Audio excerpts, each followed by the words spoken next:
బిలాపూర్ నియోజకవర్గంలో ఘనంగా జరిగిన వైకుంఠ ఏకాదశి పూజలు. సర్కిల్ పరిధి నియోజకవర్గంలోని అన్ని దేవాలయాల్లో వైకుంఠ ఏకాదశి సందర్భంగా ప్రత్యేకంగా పూజలు ప్రతి దేవాలయంలో నిర్వహించారు. అలాగే జీడిమెట్ల డివిజన్ దండమూడి ఎంక్లేవ్లోని కళ్యాణ వెంకటేశ్వర స్వామి దేవాలయంలోని అక్కడ కూడా ఆలయ కమిటీ ఆధ్వర్యంలో ఉదయం నుండే ముక్కోటి ఏకాదశి ఉత్తర ద్వార దర్శనాలు ప్రత్యేకంగా ఏర్పాటు చేశారు. ఆలయ ప్రధాన అర్చకులు మాట్లాడుతూ వైకుంఠ ఏకాదశి విశిష్టత గురించి వివరించారు. ప్రజలకు నాయకులకు వైకుంఠ ఏకాదశి శుభాకాంక్షలను తెలియజేశారు. ఈ పూజా కార్యక్రమంలోని ఆలయ చైర్మన్ రాజశేఖర్ రెడ్డి, సెక్రటరీ కిరణ్ కుమార్, కోశాధికారి రవీందర్ మరియు ముఖ్య కార్యవర్గం ఇంద్రారెడ్డి, ప్రభాకర్ రెడ్డి, వేణుగోపాల్, రమణారెడ్డి భక్తులు పెద్ద సంఖ్యలో పాల్గొన్నారు.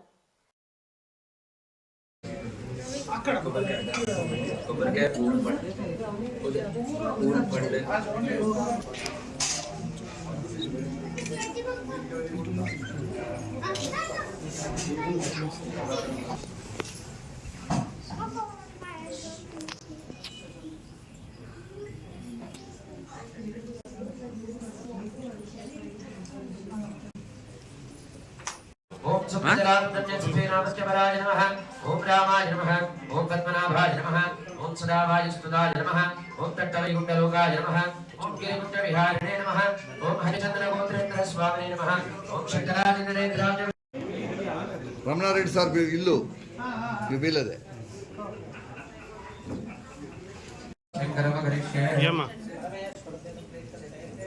ओम वेंकटेशाय नमः, ओम शेषाद्रिजाय नमः, भगवद्गुरुराय नमः, विष्णवे नमः, जनगिरीशाय नमः, विशाद्रुदे नमः, विषयाय नमः, सुरविलासदे नामः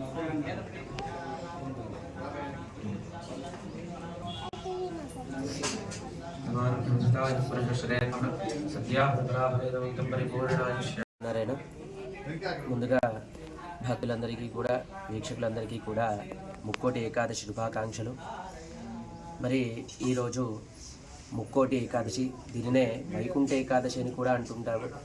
ఈ యొక్క ఏకాదశి పర్వదినమున ఆ యొక్క మధుకైటములనేటువంటి రాక్షసులు ఆ స్వామివారి దగ్గర వరం తీసుకొని ప్రతి సంవత్సరము ముక్కోటి ఏకాదశి నాడు ఎవరైతే వైకుంఠ ద్వార దర్శనం కూడా ఆ శ్రీమన్నారాయణుని దర్శనం చేసుకుంటారో వారందరికీ కూడా వైకుంఠ ప్రాప్తిని కలిగజేయండి స్వామి అని చెప్పేసి కోరుకున్న దాని ప్రకారం ప్రతి సంవత్సరము మనము ఈ యొక్క ముక్కోటి ఏకాదశిని చేసుకుంటూ ఉంటాం.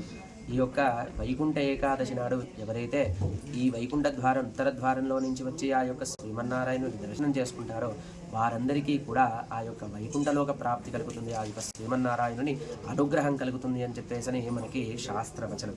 అదేవిధంగా మన దండముడి కాలనీలోని వెంకటేశ్వర స్వామి, కళ్యాణ వెంకటేశ్వర స్వామి వారి ఆలయంలో ప్రతిరోజు ఈ ధనుర్మాసమంతా కూడా ఉదయము 5 గంటల నుంచి ఆరాధన అర్చనాది సేవాకాలను తిరుప్పావై పారాయణాలు జరుగుతూ ప్రతిరోజు ఏదో ఒక ఉత్సవాన్ని చేసుకుంటూ ఉంటూ 13వ తారీఖు నాడు భోగి రోజున ఆ యొక్క గోదారంగనాథుల కళ్యాణాన్ని చేసుకొని ఈ యొక్క ధనుర్మాస ఉత్సవాన్ని మనం ముగించుకుంటాం. కాబట్టి భక్తులందరూ కూడా ఈ యొక్క పర్వదినాన్ని అందరూ కూడా జరుపుకొని మన యొక్క హైందవ సాంప్రదాయాన్ని ముందుకు తీసుకెళ్తూ ఆ యొక్క స్వామివారి అనుగ్రహాన్ని పొందుతారని ఆశిస్తున్నాం.